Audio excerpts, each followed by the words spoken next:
In 1997, the US unveiled a Ghost, a flying wing with no tail, no cockpit windows, and stealth so good enemies only realized it existed after the explosion.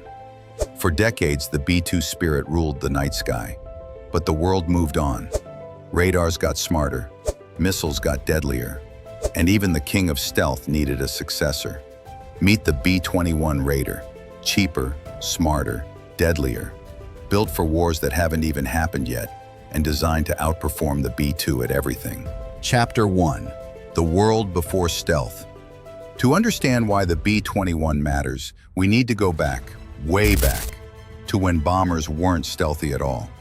For most of aviation history, bombers relied on two things: flying high and carrying a lot of bombs. Planes like the B-52 simply flew above enemy air defenses and dropped hundreds of weapons. It worked, until technology caught up.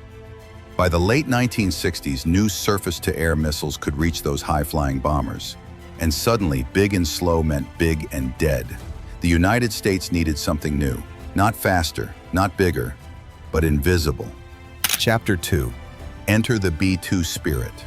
In the 1980s, the Pentagon approved a project so secret that even most people inside the Air Force didn't know it existed. It was called the Advanced Technology Bomber Program, and its goal was to build a flying Ghost. Northrop won the contract, and they proposed something nobody expected. No tail, no fuselage, just a smooth flying wing. That design became the B-2 Spirit. When it was revealed in 1988, it didn't look like a plane. It looked like science fiction.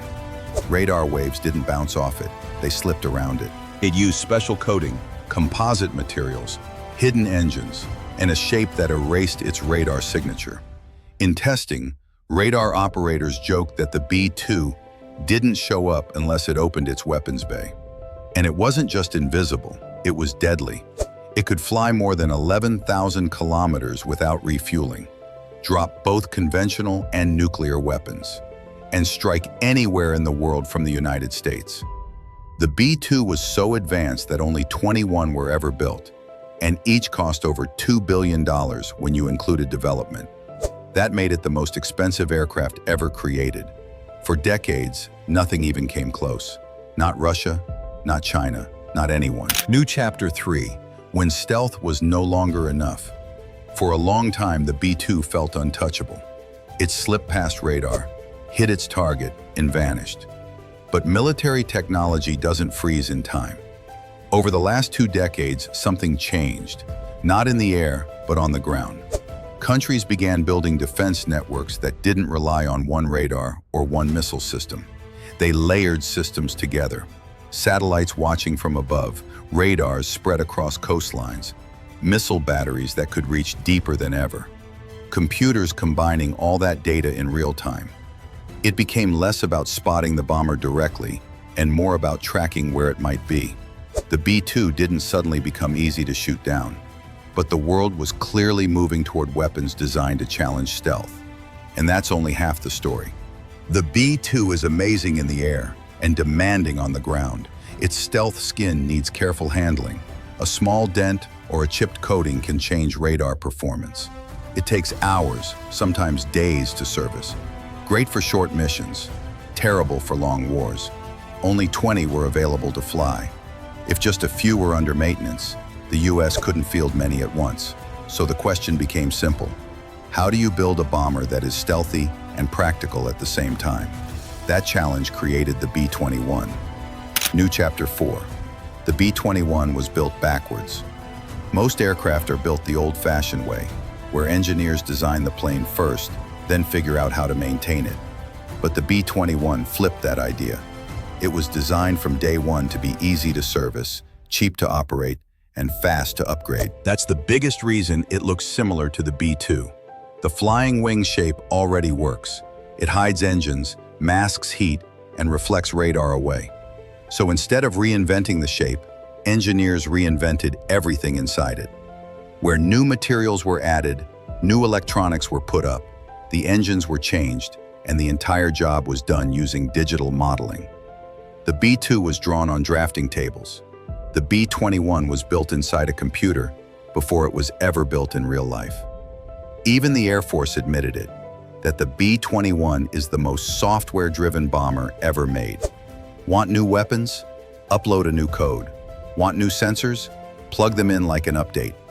It's built like a bomber today, but a platform for the next 30 years. And here's the twist. Despite being more advanced, the B-21 is expected to cost way less than the B-2, both to build and to fly. That alone makes it a completely different machine. So what exactly is hiding inside the B-21 that makes it cheaper, smarter, quieter, and harder to track than the B-2? Chapter 5. Why the B-21 costs less than the B-2. The B-2 was more like a luxury sports car, hand-built in small numbers. Every piece was custom. Every maintenance job needed special equipment. Even the paint had to be handled carefully. That's part of the reason the aircraft became the most expensive bomber ever created. The B-21 was built with the opposite philosophy.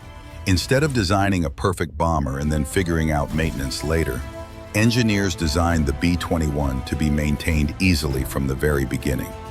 Access panels are simpler. The structure is easier to open. You don't need a special climate-controlled hangar to repair the stealth coating. If the skin is damaged, crews can repair it quickly and get the plane back in the air. And because the aircraft uses more standardized parts and modular systems, the Air Force can build a lot more of them without spending billions on custom machining. That means the US won't just have a small handful of bombers like the B-2 fleet.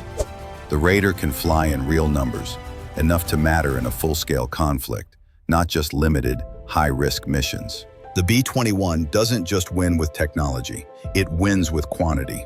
And quantity is what keeps a bomber fleet alive in a long war. Chapter 6. How the B-21 thinks in the middle of a battle. Most bombers fly a mission the old-fashioned way. They receive a target, take off, drop their payload, and return home. The B-21 is nothing like that. It was designed for a world where targets move, defenses adapt, and the battlefield changes minute by minute. So instead of being just a flying weapons platform, the Raider needed a brain. Inside the B-21 is a digital nervous system that constantly talks to satellites, drones, ships, ground units, and even older aircraft. Imagine a bomber that updates its targets the same way your phone updates a GPS route when traffic changes. That's what the B-21 does in the middle of combat. If a target relocates or becomes too dangerous to approach, the Raider doesn't wait for someone in a command center to tell it what to do. It can update its plan instantly. And the best part? It can do all of this even if enemy forces try to jam communications. The B-21 was built with encrypted links, multiple communication channels, and systems that switch instantly if one method is blocked.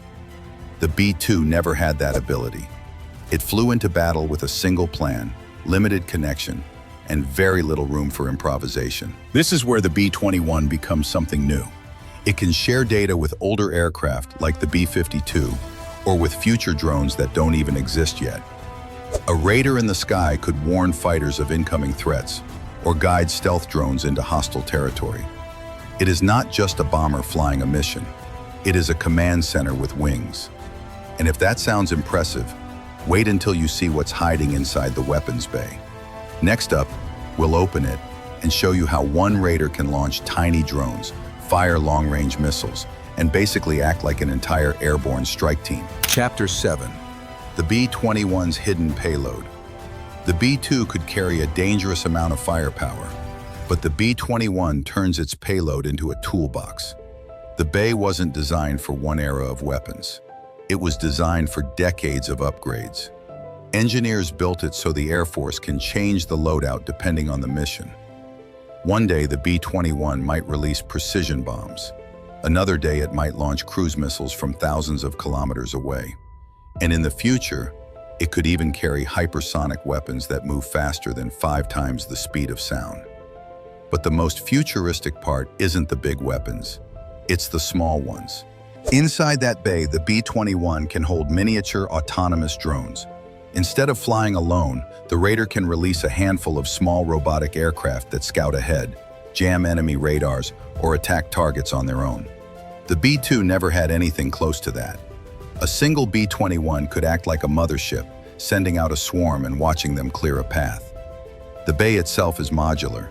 If the military invents completely new weapons 10 years from now, they don't need to redesign the bomber. They just swap in new racks and new electronics. This is why the Raider is so important. It isn't being built for one war. It is being built so the US doesn't have to build another stealth bomber for a very long time. And while its weapons are impressive, the real leap forward sits inside the cockpit. Or maybe the cockpit that doesn't need a pilot. Chapter 8. A bomber with an AI co-pilot. The B-21 is the first bomber in American history that can fly without a human being on board. If a mission is too risky, the Air Force can launch it as an unmanned strike. It can take off, navigate, drop weapons, and fly home entirely on its own. Even when a pilot is inside, the aircraft carries an artificial intelligence system that functions like a second crew member. This isn't a simple autopilot. It can analyze radar signals, jam incoming threats, reroute around danger, and choose safer paths in real time. It can manage power, fuel, and sensors faster than a human can react. If a missile locks on, the AI can release countermeasures automatically. If an enemy radar tries to track the bomber, the onboard system can decide how to hide from it, whether by changing altitude, shifting heat signatures, or altering the radar profile. The B-2 required multiple crew members to handle all those systems. The B-21 can do it with one pilot, or none at all. In a future war, a pilot will not have to focus on every instrument inside the cockpit. The AI monitors the environment second by second, searching for threats, predicting missile launches, and scanning frequencies. It frees the pilot to focus on the mission, not the aircraft. The most surprising part is that the B-21 can also command other aircraft. A single Raider could fly deep into enemy territory with a group of stealth drones under its control. They could scout ahead, attack missile sites, or confuse enemy radar while the B-21 slips past. It turns one bomber into an entire strike package. But smart avionics and stealth are only half the story. The true shock is that all this new technology actually costs less than the old one. Chapter 9. Why bombers still matter.